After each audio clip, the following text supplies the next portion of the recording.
Assalamualaikum warahmatullahi wabarakatuh. Bertemu lagi dengan saya Muhammad Roman Abdiansyah. Pada video kali ini kita akan belajar tentang web server dan DNS server. Pengertian: web server adalah perangkat lunak yang berfungsi sebagai penerima permintaan yang dikirimkan melalui browser, kemudian memberikan tanggapan permintaan dalam bentuk halaman situs web atau lebih umumnya dalam dokumen HTML. Namun, web server dapat mempunyai dua pengertian yang berbeda, yaitu sebagai bagian dari perangkat keras atau hardware maupun sebagai bagian dari perangkat lunak atau software. Jika merujuk pada hardware, web server digunakan untuk menyimpan semua data seperti HTML, dokumen, gambar, file CSS, style sheets, dan file JavaScript.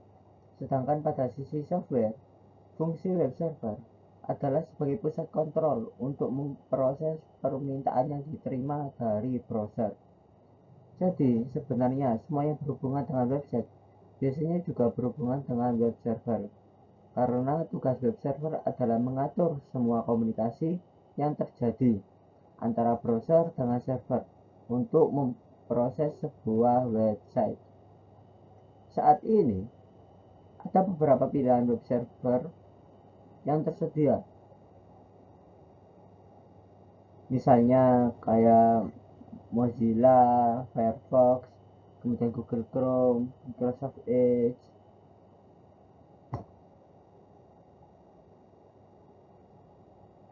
Tapi itu adalah browser contoh browser.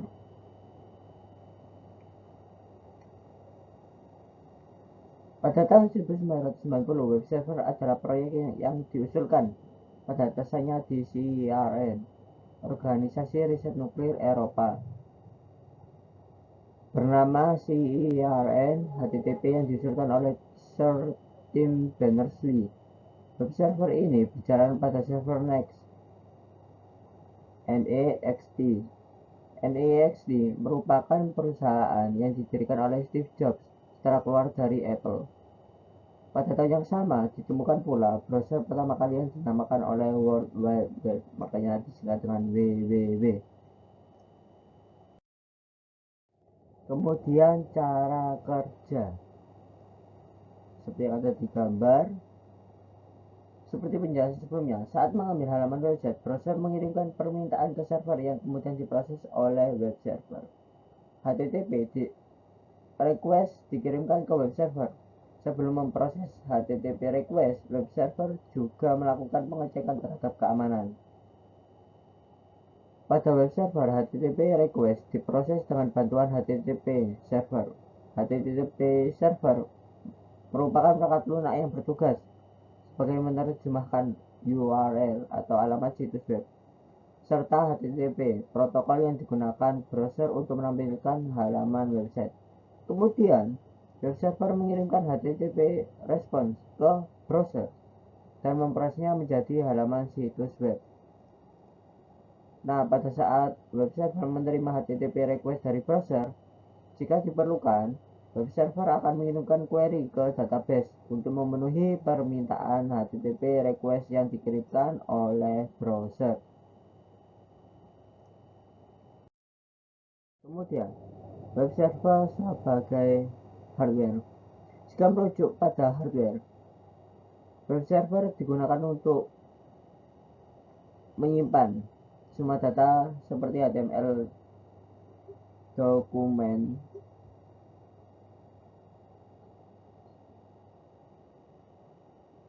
gambar, file CSS, style sheet, dan file JavaScript. Sedangkan pada sisi software, fungsi web server adalah sebagai pusat kontrol untuk memproses permintaan yang diterima oleh browser. Web server bertugas menjadi tempat penyimpanan skrip, gambar, maupun konten halaman website. Web server harus dapat diakses dari seluruh wilayah yang mempunyai koneksi internet. Anda bisa mendapatkan web server dari layanan penyedia hosting Indonesia terbaik yang sesuai dengan kebutuhan. Ada beberapa persyaratan yang bisa menjadi pertimbangan memilih penyedia layanan server hosting untuk website Anda. Server harus cepat, mempunyai kapasitas penyimpanan yang besar, dan memiliki kapasitas RAM yang sesuai.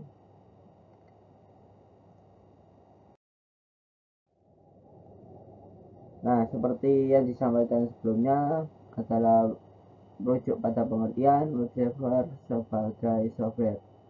Selain tempat penyimpanan, fungsi web server adalah sebagai perangkat lunak yang melayani permintaan dari browser. Ada banyak web server yang saat ini tersedia, salah satunya adalah Apache. Apache itu yang sering digunakan ya. Kemudian muncul pertanyaan, di mana kita bisa mendapatkan layanan web server? Lebih tepatnya itu di mana? Anda bisa menjalankan layanan web server pada server lokal jika hanya untuk coba-coba. Caranya, Anda dapat mengunduh file instalasi web server kemudian letakkan pada komputer lokal Anda. Akan tetapi, jika menggunakan cara ini, Anda tidak bisa mengaksesnya dari mana saja. Artinya limit. Kecuali jika Anda mempunyai alamat IP dinamik. Kemudian solusi lain adalah dengan menyewa perangkat VPS pada penyedia layanan VPS. Saat melakukan order layanan VPS, biasanya sistem operasi bawaan sudah tersedia. Anda tinggal mengklik saja dan VPS Anda sudah siap dengan sistem operasi yang diinginkan. Ada dan tidaknya web server tergantung pada sistem operasi yang Anda pilih. Ada yang menawarkan web server dengan paketnya, namun jika belum terinstall maka Anda bisa melakukan proses instalasi web server dengan melakukan akses ke VPS. Cara melakukan akses VPS untuk mendapatkan akses layanan adalah menggunakan SSH. Kemudian, pada saat web server sudah terinstall, Anda bisa melakukan akses ke VPS menggunakan alamat IP VPS. Kemudian website Anda juga bisa diakses jika terdapat pada folder HTTP yang sudah dipersiapkan. Kemudian HTML, Hypertext Markup Language, menggunakan tanda atau mark untuk menandai bagian-bagian dari teks. Misalnya, teks yang berada di antara tanda tertentu akan menjadi tebal, dan jika berada di antara tanda-tanda lainnya akan tampak besar. Tanda ini dikenal sebagai HTML tag. HTML merupakan bahasa dasar pembuatan web. Disebut dasar karena dalam membuat web, jika hanya menggunakan HTML, tampilan web terasa hambar. Terdapat banyak bahasa pemrograman web yang ditunjukkan untuk memanipulasi kode HTML seperti JavaScript dan PHP yang sering digunakan ya. Akan tetapi, sebelum Anda belajar JavaScript maupun PHP, memahami HTML merupakan hal yang paling dasar atau paling awal.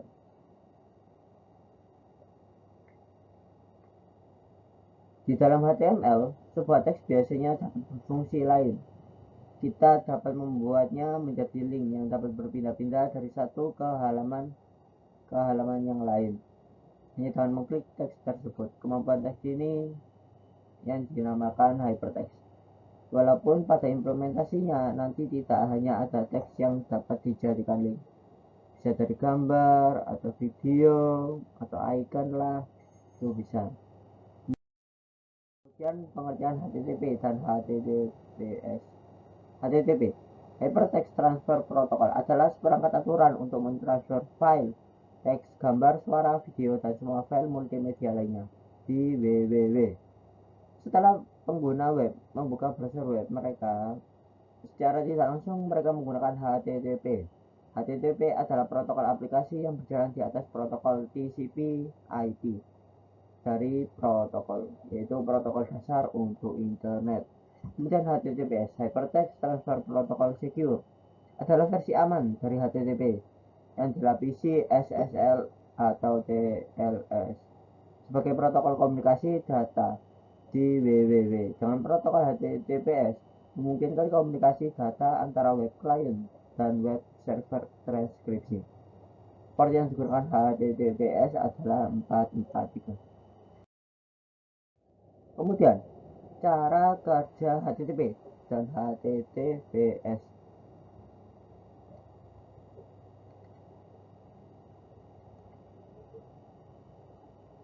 Klien HTTP web browser membuat sambungan dengan klik tautan hyperlink atau mengklik URL pada browser dan mengirimkan permintaan dokumen kepada server web hosting. Daemon HTTP di server web hosting, tujuan penerima permintaan dan mengirim kembali file yang diminta atau file yang terkait dengan permintaan tersebut pada klien HTTP web browser. Halaman web sering terdiri dari lebih satu file.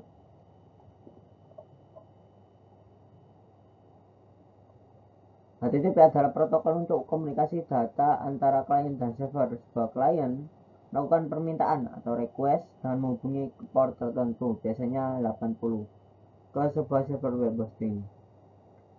Sebenarnya cara kerja HTTPS dan HTTP itu tidak jauh berbeda.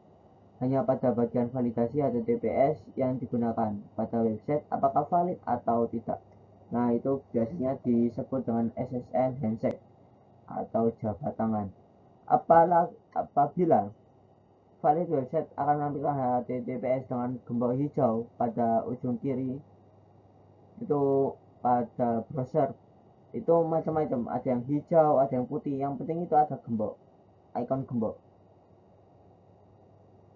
atau nama perusahaan website. Apabila tidak valid, maka ada peringatan situs tidak aman.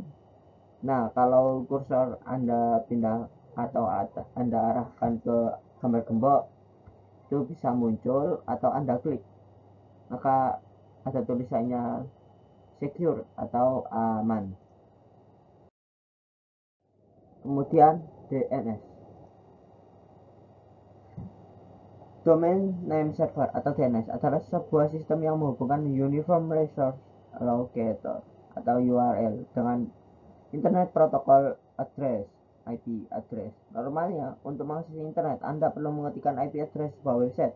Cara ini cukup merepotkan. Artinya, Anda perlu punya daftar lengkap IP address website yang dikunjungi dan memasukkan secara manual.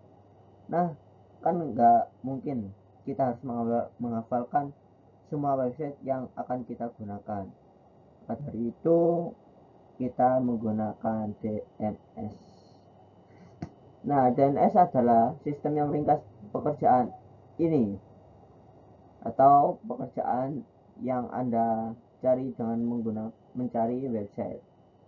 Nah, Anda tinggal mengingat nama domainnya dan memasukkan dalam kolom pencarian. DNS kemudian akan menerjemahkan domain tersebut ke dalam IP address yang komputer pahami. Misalnya, ketika Anda ingin mengakses Google yang harusnya itu mengetik 172.217.0142 ke dalam kolom pencarian atau address bar. Nah, Anda itu tidak mengetik seperti itu, tinggal memasukkan alamat yaitu google.com. Kemudian fungsi DNS. Dari penjelasan apa itu DNS, Anda pasti sudah bisa membayangkan bagaimana betulnya DNS berfungsi.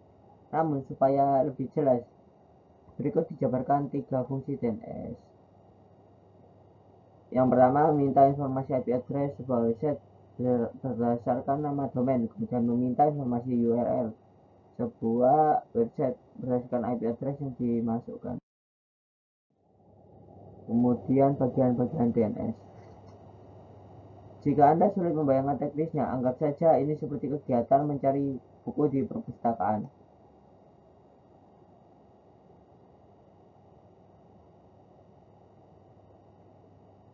Ketika Anda mencari buku di perpustakaan, biasanya Anda akan diberi kode yang menjelaskan letak buku tersebut. Ini dalam kejadian nyata ya. Kalau kita ulik lagi tanpa analogi, maka artinya prinsip dasar kerja DNS adalah dengan cara mencocokkan nama URL dengan IP address. Setiap URL dan IP address memiliki bagian-bagian yang saling menjelaskan satu sama lain.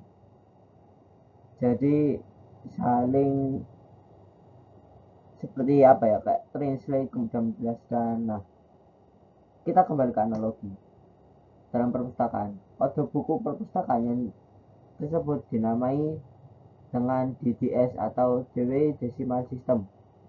Biasanya ia terdiri dari kode topik buku, kode nama belakang penulis, dan kode tahun buku diterbitkan. Kira-kira prinsip yang sama diterapkan dalam DNS. Untuk memahaminya lebih dalam, Anda perlu mengetahui bagian-bagian URL yang tersusun dalam hierarki DNS. Sama seperti kode buku perpustakaan, setiap bagiannya menjelaskan bagian domain. Satu perbedaan yang terlihat yaitu kode perpustakaan mulai dari depan. Di sisi lain, kode yang berlaku pada DNS diurutkan dari belakang. Maka dari itu, kita akan menuntut bagian-bagian DNS ini dari belakang. Berikut adalah penjelasannya, kita cek. Itu kemudian Wikipedia yang dilihat panahnya seperti itu. Kemudian cara kerja DNS query. Pertama DNS query merupakan istilah teknis untuk meminta informasi soal IP address. Tahapan ini dimulai ketika Anda mengetikkan URL ke address bar atau ke pencarian. Kemudian DNS server kemudian mencari informasi di file host. Jika informasi yang dicari tidak ditemukan, server akan berusaha mencari kepingan informasi atau rekam informasi yang pernah tercetak di sistem. Itu biasanya disebut dengan cache. Kemudian dalam tahapan awal ini terdapat 3 jenis DNS query. Ketiganya adalah recursive query, kemudian iterative query, dan non-recursive query. Recursive query, user memberikan hostname yang mana kemudian DNS resolver harus memberikan jawaban. Ada dua kemungkinan jawaban yang diberikan. Pertama, DNS akan menyediakan informasi relevan setelah mencari di root server atau di authoritative name server. Kedua, browser akan menampilkan pesan error karena informasi tidak bisa ditemukan. Kemudian, iterative query. User memasukkan hostname. DNS resolver akan mencari cache yang relevan di memori. Jika tidak berhasil, DNS resolver akan mencari informasi di root server dan authoritative name server yang paling dekat dan relevan dengan DNS zone. Kemudian ada non-recursive query. Ini merupakan proses pencarian informasi yang tercepat. Coba ini tidak memerlukan pencarian di root server atau di authoritative name server karena data yang dicari itu sudah tersimpan di cache. Kemudian DNS recursor atau DNS recursive resolver. DNS recursor merupakan tahapan pertama pencarian informasi. Ketika user memasukkan URL dan tidak menemukan hasil yang valid di cache, maka sistem akan mencari informasi dalam cache penyedia internet atau Internet Service Provider atau singkatannya adalah ISP. Kemudian root name server. Katakanlah informasi yang Anda cari tidak dapat ditemukan di ISP, maka kemudian sistem akan mencari informasi yang Anda butuhkan ke root name server. Root name server merupakan semacam database yang menyimpan pertanyaan soal nama, domain, dan IP address. Server ini tidak memiliki jawaban tepat untuk informasi yang dicari. Akan tetapi, server ini meneruskan permintaan informasi ke pihak yang lebih mengetahui. Di dunia ini terdapat 13 root server yang bekerja. Root server tersebut diurutkan secara alfabetis dari A sampai ke N. Kemudian root server semacam ini dikelola organisasi Internet System Consortium VeriSign ICANN, kemudian The University of Maryland, dan US Army Research Lab.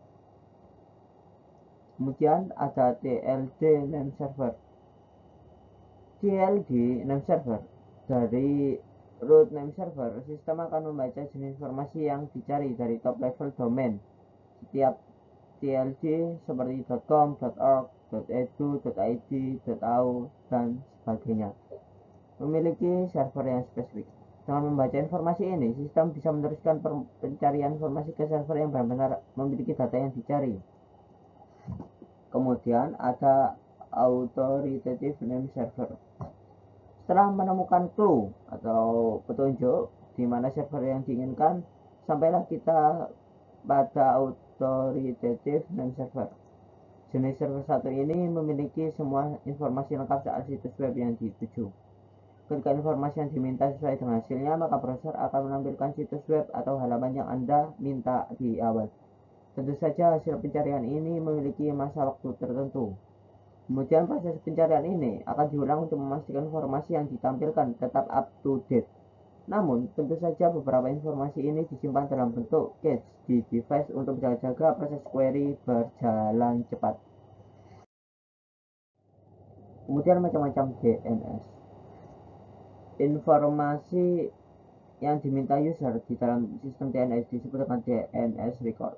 Ada beberapa jenis informasi yang bisa diminta dalam sistem DNS. Berikut adalah 10 DNS record yang paling sering dijumpai, yaitu A. Record atau address record, menyimpan informasi soal hostname, kemudian time to live, TTL, dan IPv4 address.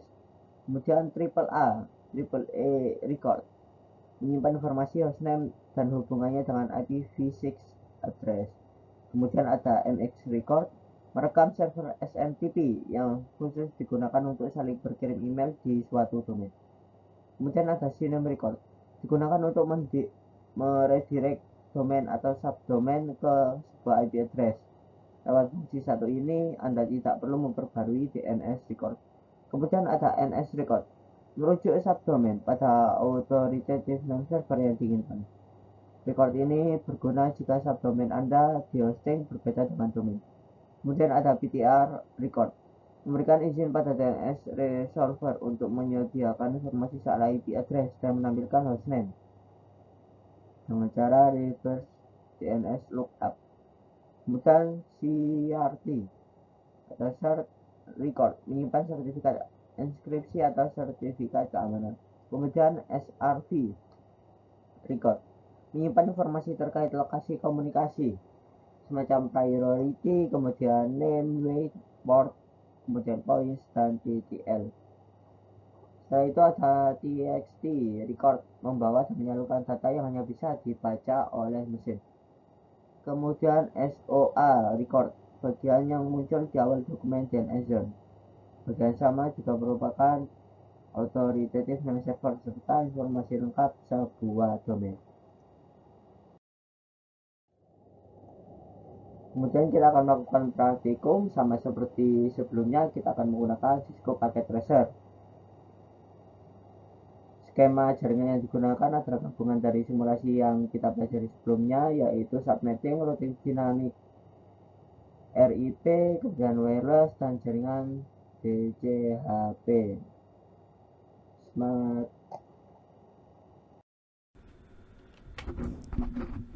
Baik, kita akan melakukan praktikum web dan DNS server menggunakan Cisco Packet Tracer. Karena kita akan melakukan web terlebih dahulu, kita buat switch kemudian web terhubung ke router 3. Untuk misalnya, jika kalian ingin menggunakan rangkaian sederhana juga boleh. Yang penting adalah ada server webnya atau web server. Dengan settingan seperti ini untuk web server 434341, kemudian subnet maxnya untuk gateway-nya seperti ini. Oke. Kita close. Langkah pertama, kita harus cek dari masing-masing klien yang terhubung ini dapat menghubungi web atau terkoneksi dengan web server. Kita coba pada pada PC2 command prompt 43 1. Oh ya, harus ada ping.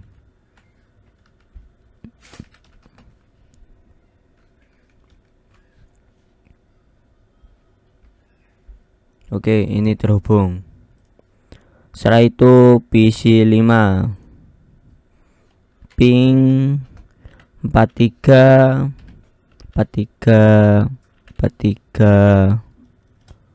1. Jangan lupa ini harus mode real time, jangan simulation. Oke.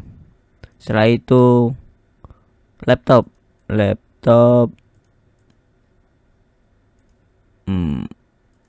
Oke, command prompt ping 43 1.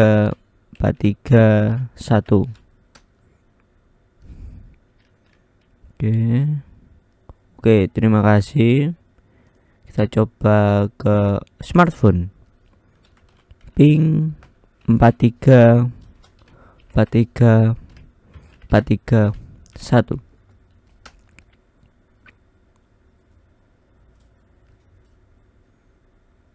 Oke, dapat menghubungi web server. Setelah itu kita buka pada web server, kemudian service, buka HTTP kita index edit kita akan beri codingan seperti ini, HTML seperti ini. Jika perlu di pause videonya terlebih dahulu juga tidak apa-apa. Atau kalian ingin punya yang lebih baik atau ingin biar terlihat tampak lebih bagus, itu juga boleh, terserah. Jika sudah save jangan lupa. Oke, sekarang buka klien PC1, buka web browser pada desktop ya. Kita buka 43 1.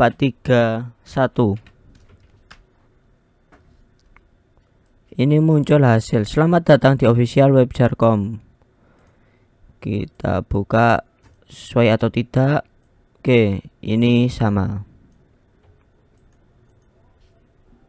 Kemudian laptop, desktop, web browser.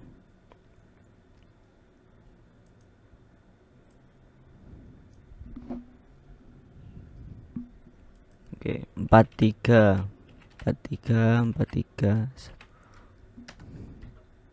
Oke, hasilnya muncul dan bekerja sebagaimana seharusnya.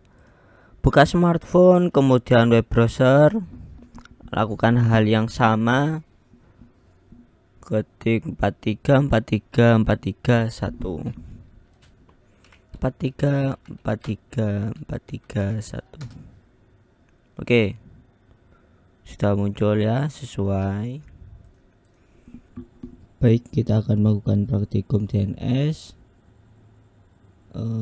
Praktikum DNS ini menggunakan rangkaian seperti web server, namun ditambahkan server DNS, kemudian ada FTP dan juga mail.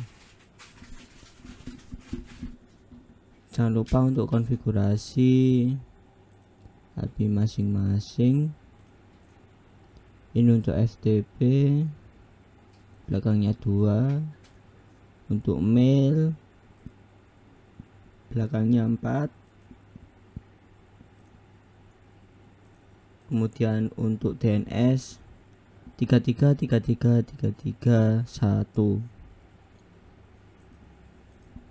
Dan untuk gateway-nya jangan lupa disamakan seperti yang web server. Langkah pertama, kita coba cek apakah kita dapat menghubungi atau terkoneksi dengan web. Kita coba 4343 jangan lupa ping di komen prom 434341.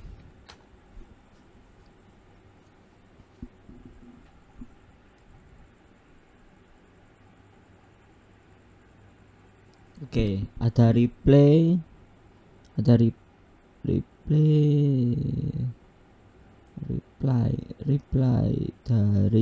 PC 1. Ini komen prompt dari PC 1 ping ke web, dapatkan balasan. Oke.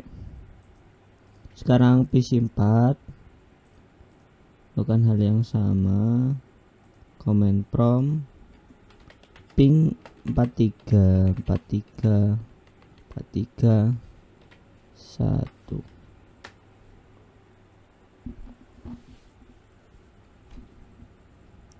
Oke, sudah. Sekarang ke laptop ping 434341. Oke, berhasil. Sekarang comment prompt di smartphone-nya ping 434341.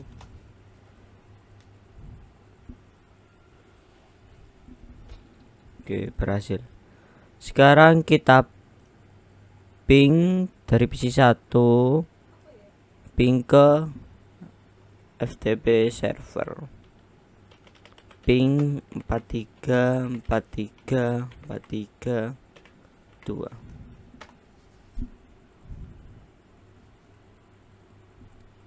Oke, berhasil.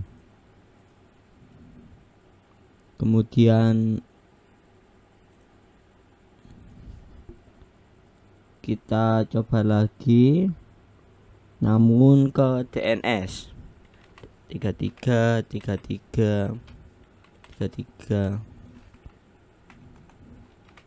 ping 33331.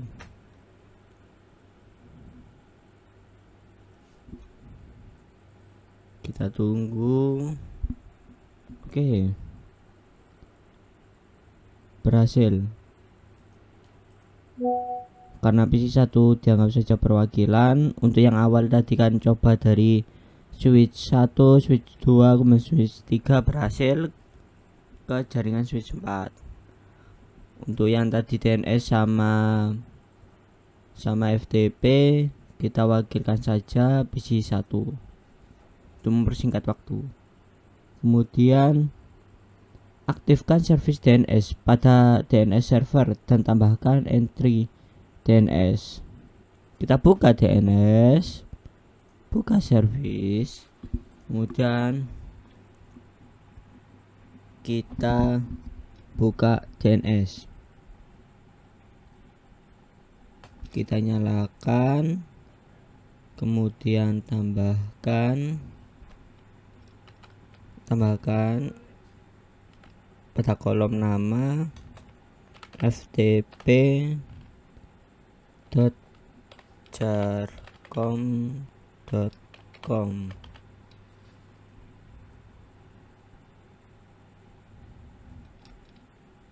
Kemudian alamatnya 434342. Kemudian tambahkan lagi jarcom.com.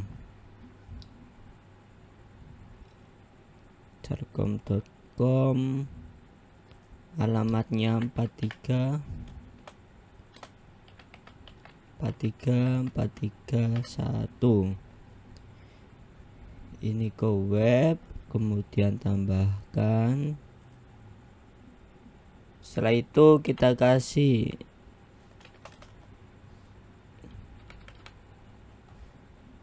www.jarcom.com, kemudian pilih tipe pilih yang CNAME, kemudian nama hostnya kita beri jarcom.com. oke, tambah. Hasilnya seperti ini tabelnya, kemudian save. Oh ya, sebentar, setting.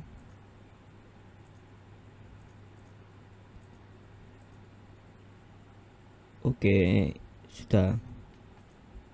Jika sudah, kita close. Setelah itu kita jalankan pada command prompt PC1. Kita ketik ns lookup jarcom.com.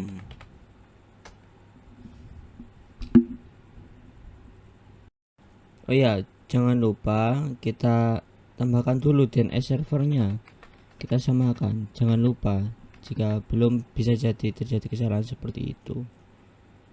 Kita coba lagi.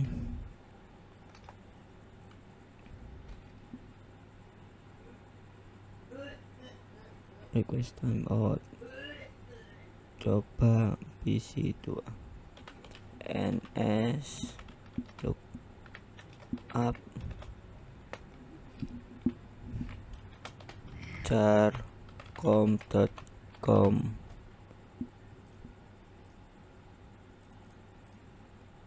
Sebentar, kita tambahkan DNS-nya.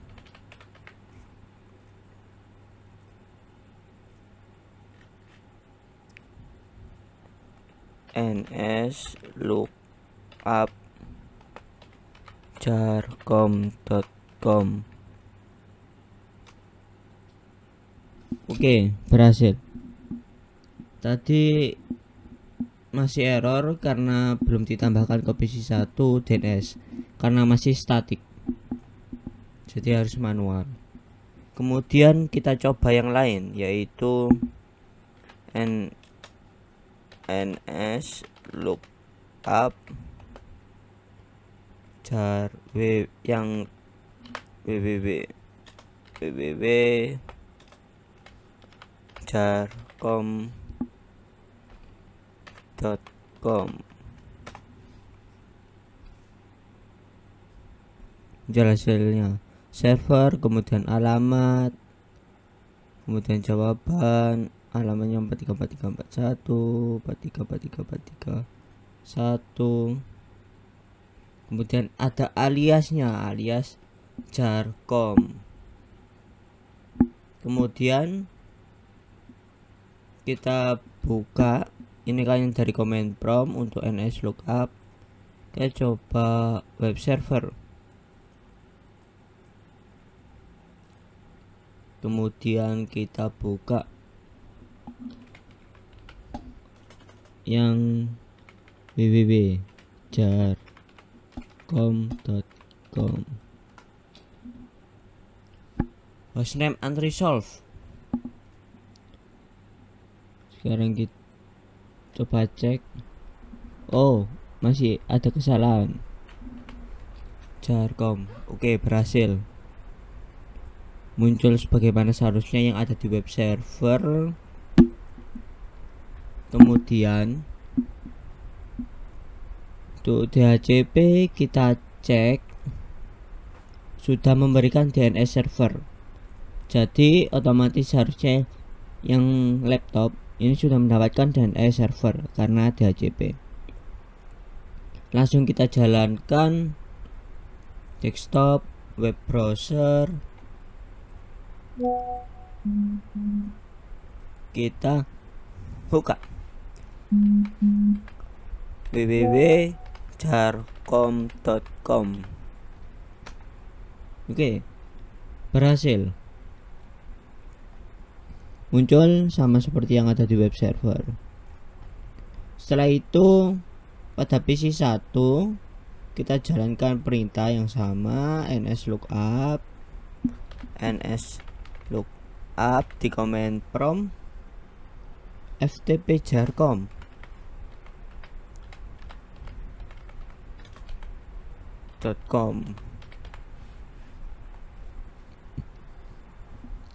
Kita cek server, alamat, kemudian nama ftpjarcom.com, alamatnya 434343 2.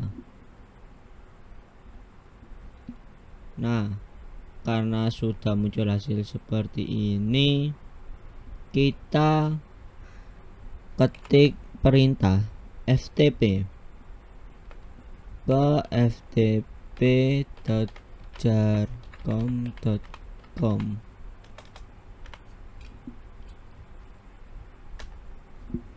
Muncul hasil trying to connect ftp jarcom.com terhubung ke Jarcom. Tertulis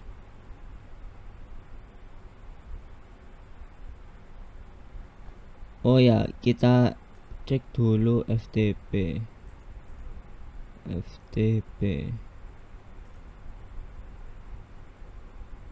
Ini FTP, HTTP, email. Oke.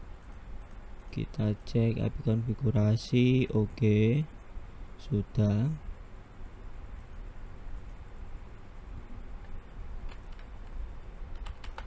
PC 1.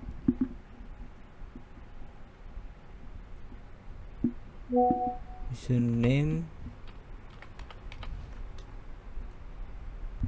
kemudian karena muncul hasil seperti ini, error, membutuhkan akun untuk login, tidak ada akun no such account. Cara menambahkannya, kita buka FTP service FTP. Ini sudah ada Cisco. Oke, kita tambahkan coba, kemudian passwordnya juga sama disamakan saja. Coba. Oke, coba kita. Oke, sudah. Sekarang buka PC 1, kita ketik lagi ftp.jarcom.com.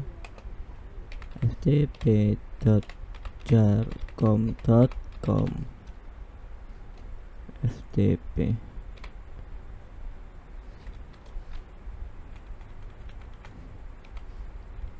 Oke. Username coba. Oke, coba ketik lagi.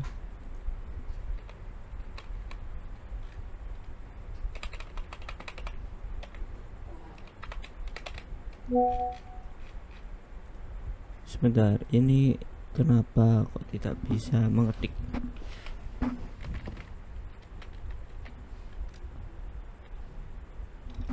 Kita coba lagi ftp.jarcom.com.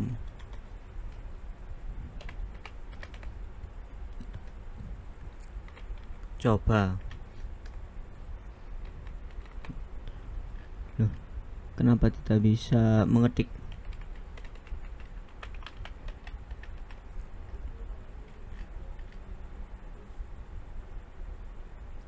Sudah terhubung password, tetapi ini tidak bisa mengetik. Saya sendiri juga bingung ini kenapa kok tidak bisa mengetik. Coba ke PC, ke laptop saja. Command prompt ftp.jarcom.com.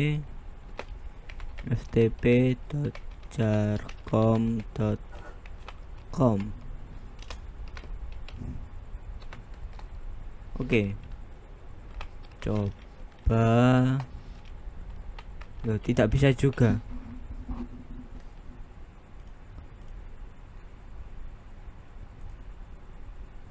Coba kita yang kita coba Cisco.